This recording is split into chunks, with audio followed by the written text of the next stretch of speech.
What's up? Today I'm going to do a hobby vlog and a KDM episode. Two different videos. Try to separate them out. First, I've got to figure out the battlefield for KDM though, because I want a 3D print. Okay, I need 6 plants, a bug patch, and 2 random terrain cards. Let's see what those random terrain cards are. Here we go. I shuffled up the deck.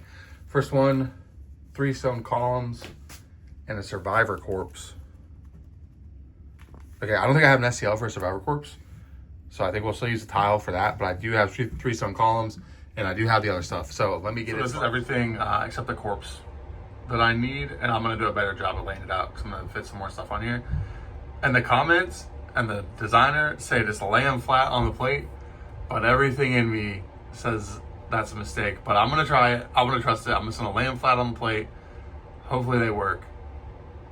I'm just a little nervous about it, but anyway, we're gonna try it and we'll see in 4 hours if we. One more thing too, while I'm laying this out, so this is exactly what you should not do if you're 3D printing. See how, so what determines the length of a print is how tall it is. So really, I should have everything that's roughly as tall as this printing on the same plate, and then print all of these shorties at the same time. But again, I'm not trying to print as optimally as possible, and 4.5 hours would be cool because I'll still be able to play with it today. So I'm just trying to print my encounter. So I'm going for like convenience over optimization, but this is definitely not how to lay a 3D print plate out. And I'm gonna fix this and put more stuff on here. Probably some dolmen wood stuff actually. So just wanted to point that out if you're interested in the 3D printing side. All right, so I just got 100 of these and 50 of these. I already have some of them, so that's why I only got 50. But these are what I'm gonna use for bases. I'm gonna stack them on top of each other so they're just a little bit thicker on the bottom. But once these get here, plus some other stuff that's already on its way, I will be able to start like actually kind of doing this D&D on the Lego thing. I think this is the last bit of stuff I needed. All right, I got the heater going. It's too cold to hook the exhaust up. So, I mean, now I'm very far away from everybody else. So I'm in the basement, a couple rooms away, even like vertically very far away. So I think even without the exhaust hooked up, it's not gonna be a huge deal. So hoping the heater makes it so it doesn't fail because it's super cold. But we'll see. I've got an extra bottle of resin warming up. We're gonna see if I got enough resin in there right now. You can see through the glass that there's not very much in there, but we'll see what happens. Everything finished printing, except I think I did run out of resin for this tower, but it looks kind of cool messed up like that. Here's a better look. It's still drying, and this guy's for dolmen wood. He's pretty cool if it'll focus on him. But I broke the column. Luckily it's one that misprinted anyway, and I'm just gonna glue it back. So I got everything else I needed. I did a test print. I found a guy who made like the whole board. I don't know if I'm gonna 3D print the whole board just because that's a pretty big commitment. And then I gotta paint it, you know. So I think it'll be cool. I'm gonna use those to make like the corpse, like the one with all the faces. I'm gonna use that for the corpse terrain tile.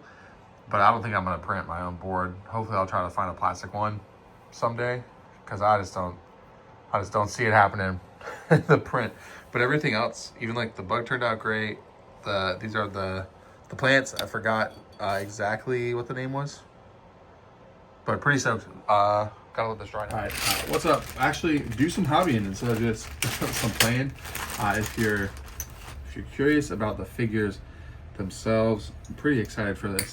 So I'm gonna just grab out 4 bases. I really like how the bases are like, this is a 30 mil base, and then they have the face inserts, and they give you a good chunk of inserts in the box. And there's also like plain inserts too. But I think I'll probably need a 3D print some, especially for the bigger bases. What am I missing? One more of these. All right, so 4 bases. We're making our new survivor party.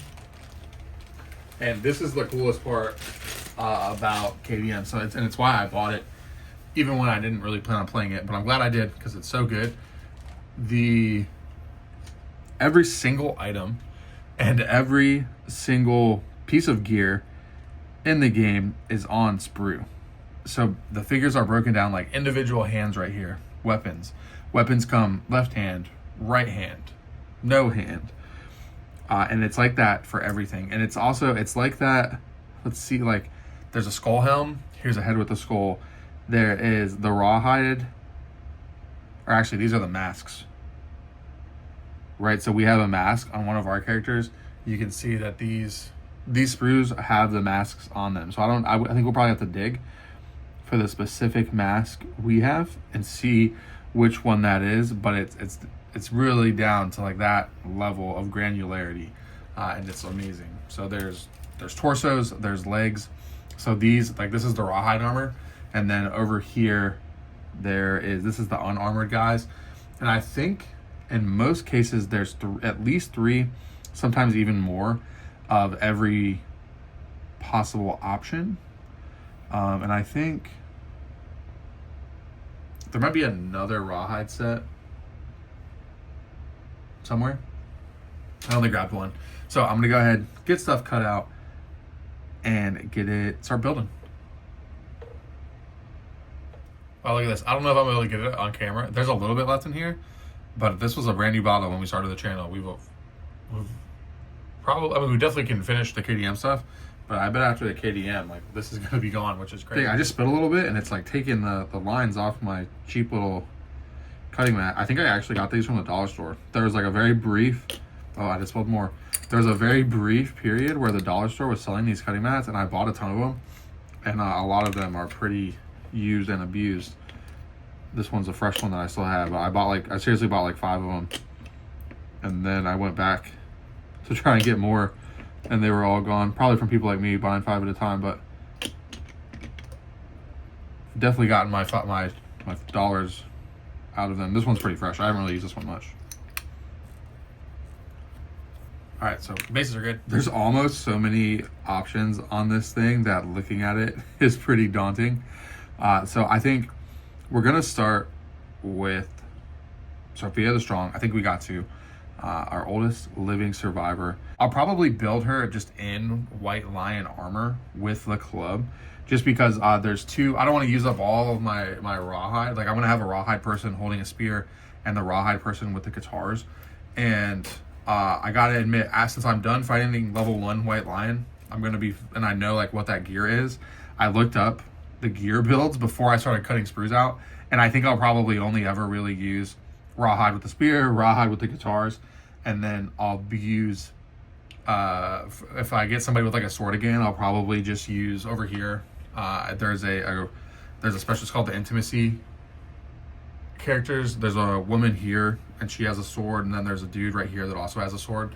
So I'll probably use those for early game sword bearers, but I'm gonna build Sophia the Strong bespoke to her for the most part. I'm just gonna use all of the white lion armor, because I don't think I'll ever actually build somebody in full white lion armor, if that makes sense. So she'll just look badass. So let's start with her. I almost forgot the coolest part about these sprues. It literally says lion kit. So like, you know, this is the lion armor. Just very cool additional attention to detail. So this is what I was talking about, like how we made the fury potion. There's 2 fury potions to put on the belt loop, just right there. That's just so cool. Okay, so I love this club, but I hate this little pokey thing at the bottom. Doesn't really make sense to me. So what I'm gonna do is just clip it off, and I'm gonna use the back of my X-Acto knife to round it out. And first I'm gonna use the front to cut and just kind of carve in some organic shapes to make it look like a knuckle bone or a nub of a bone. And now I'm using the back almost like a file, because I just want to get up and get one. So I'm using the back, going pretty hard here, and just rounding that edge and making it more organic. And when you use the back, you don't really run the risk of like gouging it or leaving cut marks in it, but you still scrape the material off. And this will also kind of make this stand out, because I will build old Joe, who is the guy who is like defaults to holding a club, and I'll keep the weird little nubby thing on his. But now this will fit better on the base. I think it looks better. It looks more like an actual nub. And here we go. Sophia the Strong in all her glory. She is ready and waiting to smack some monsters around. Really happy with how the first model came out. This took me about an hour actually, between finding all the parts and then trimming them down, getting the mold lines off, but very rewarding experience. And I'll talk about that more kind of at the end. So now moving on to the next survivor, this is going to be our unarmored bow carrier. Now ours has a mask, and I very briefly thought about putting the mask on her because it is on sprue, but then I realized like that was a pretty lucky draw to get a mask merchant. And if we're playing, like I want to do like a good mix of representing our current campaign, but also like having them built for the future. So I think in most cases we're probably not going to have that mask, and our bow person is going to be the person who doesn't get the armor. So that's why I kept them unarmored. And you can see like there's a lot of parts, and it is kind of difficult posing these. They're so small that I didn't want to get blue tack because I thought it would be more of a pain, and maybe I was wrong there, but there was a lot of like back and forth and kind of like just eyeballing it, and then like getting out of my chair and like posing myself to kind of figure out what an organic or natural look would be. What I'm envisioning here is she's kind of striding forth into the darkness with a lantern, and watching this back, I'm definitely going to raise the lantern up into the air. I think it's too low, and the wrist kind of looks a little weird in this position. And then the bow is behind her as she's walking forward. So another one down. All right, we finished up our new heroes. So we have Sophia the Strong with her club. And I put her in lion armor, even though she only really has the chest piece and the headdress in real life. This is our spear. This guy's, the name's probably going to rotate. This guy's not necessarily a named character. And they're done for the most part. I'm seeing a couple mold lines I need to go back and visit. And you can see he's like holding his spear and looking at it. He's not really in a combat position. And I'll talk about that a little bit more after I go through everybody. And now she's the bow, the unarmored bow. She's kind of just like striding forth, holding her lantern out in front of her. Not really, again, not in a combat position either. And then we have, this is Clytemnestra the Castrator in castration pose. Now with, I guess I better get my big old hand out of the way. So very happy with how these turned out. And something that I want to talk about now, let me get them back all in the frame here. Something I want to talk about now is when you have these models that are that modular, you know, where like an arm is two halves and a hand and a weapon. Like this is just this club arm is 1, 2, 3, 4 pieces on just that hand. It's very easy to get kind of like blocky or just unnatural poses with the model. You still kind of want to create, you really have to think about your composition. And it almost, you're almost like sculpting, and that these figures are in so many different pieces that it's very easy to kind of get like bad poses, or even though despite all the pieces, you can still get very blocky poses, very like the poses that look like they're not alive. You know what I mean? And I'm not a sculptor, so I don't really know the terms I'm looking for, but you definitely have to think about composition, because you still want to kind of tell a story. You know, like she's here, she's holding the club, she has her lantern down, she's not really afraid, you know, like she knows that she's going to handle what she's facing, even if she's not necessarily like right in front of it. And now you have this guy who he's just like checking his weapon, kind of preparing himself before the hunt, before the showdown. And now you have our unarmored, she's unarmored, but like the wind's blowing in her hair. Her bow is kind of at the ready, but still behind her. And she's striding forward with a lantern in front of her. Again, not really showing any fear. And then our only action pose is Clytemnestra. And I might need to like change the arms a little bit, because now that I look at it from different angles, I think it's like, this I love. I'm not sure about that arm, you know, but I think she'll stay. She's in full rawhide, has the rawhide mask on. Even though in the antelope fight, she's back at the fort. So this is actually going to be a dude. But very happy with these. It took me way longer to build them than I thought, and that's just one I used. Like you can kind of see, like I'm slowly going back and cleaning that in, and I'll do a better job of fixing the shoulder joints, and just a lot of like actual modeling. I spent a lot of time building them, trimming mold lines, filling in gaps. I use the Mr. Cement Deluxe because it's like normal plastic glue, but it also has resin in it, so it kind of gap fills. And it helps cover in a lot of like, let me just see if there's, like on these arms, even though you can kind of see a line in the arms, it's because it dries clear. And when the paint goes over it, it does a really good job at filling in like line gaps like that. But very happy with today. I said it was going to be a double video. It's not. I got to do the actual fight with the antelope tomorrow because it's getting pretty late. But very happy, normal vlog day. Pretty awesome. Good night. See you tomorrow. Talking about trying to create like dynamic like stories and scenes on the base. And I watched that back and I realized I didn't really like how the arm position was. So now if you look at her from the side, it looks like she's actually striding forward and in the process of lifting the lantern in the air, and like it's being lifted to the point where it hasn't actually swung back down to be perpendicular to the ground yet.